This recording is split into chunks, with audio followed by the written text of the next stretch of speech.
Hey guys, TeamSpeak 5 beta is free, but do you have it? The question is very important, but anyways, we're going to answer it for you. Yes, you have it, and I'm going to show you how to get it. Actually, you're going to do uninstall and do add or remove programs. You're going to find TeamSpeak. In here, you're going to both uninstall TeamSpeak 3 client and TeamSpeak client.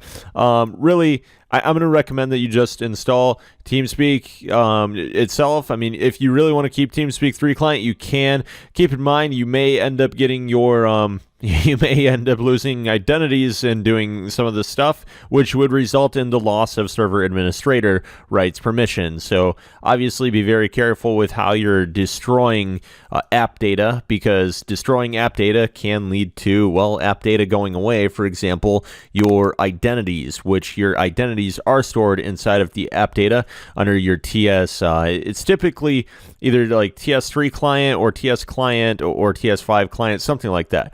Anyway, when you uninstall the TeamSpeak software, it actually only uninstalls the program file stuff, from my understanding. What you really also need is your settings database to totally get blown away. So we're actually going to highlight all of this and hold Shift, tap Delete, and say yes. Now keep in mind, guys, you are losing your identities. So anything that's in here, if you had real accounts and you were actually logged into the TS5 beta, I should say, that's gone now. So do this with very extreme caution. Anyways, we're going to launch our browser.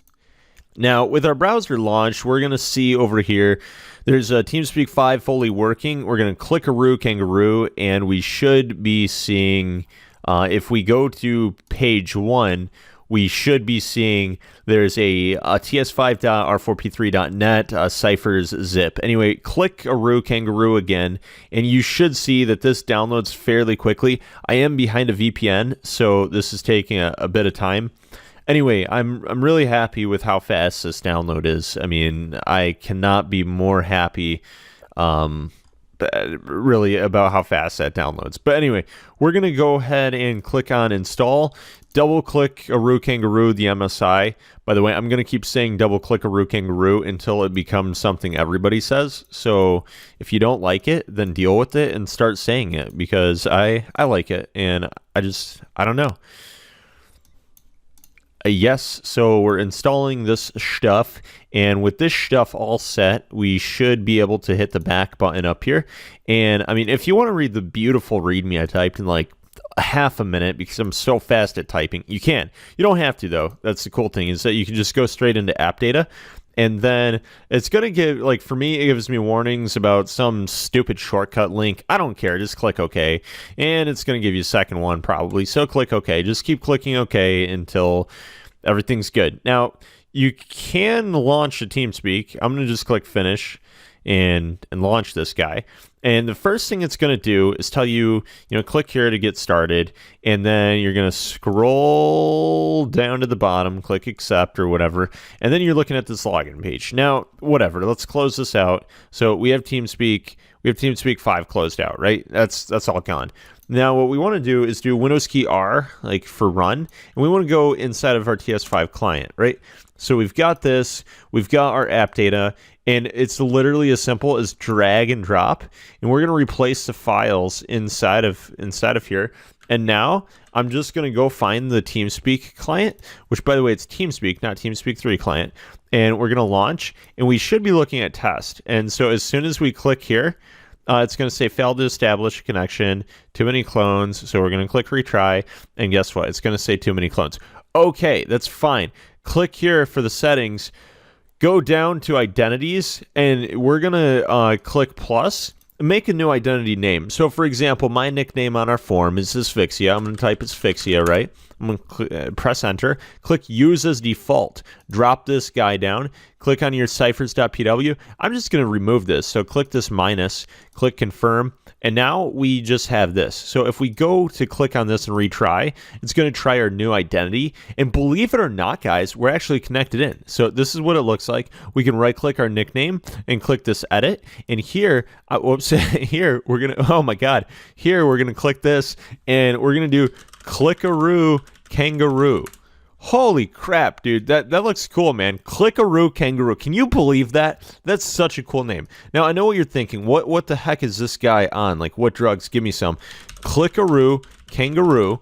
And now with this in here, and with your default, if you click off and then click on, you'll notice this stays in here. Okay, now this is saved in here. So now if you just delete this, and you just like, if you delete this, you can click here and you just type test, right? And then if you click this, guess what? Come on. Oh, you know what? We got to disconnect.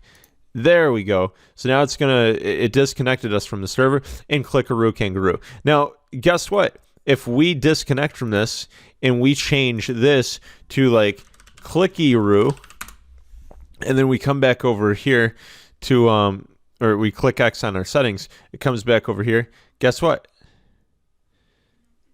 Clickyaroo, right? So now you guys have an idea of how to set your default nickname when you're connecting in with your identity, and this is awesome. Like it's so simple, and I kind of like TeamSpeak 5, but there's a lot of things where you're going to find it's really not that great. A lot of people are expecting like this awesome, super cool, full solution that just works great. And I overwhelmingly feel a sense of discord when I'm in here. And I'm not gonna complain too much and tell you what I don't like, I guess, other than this one thing, okay?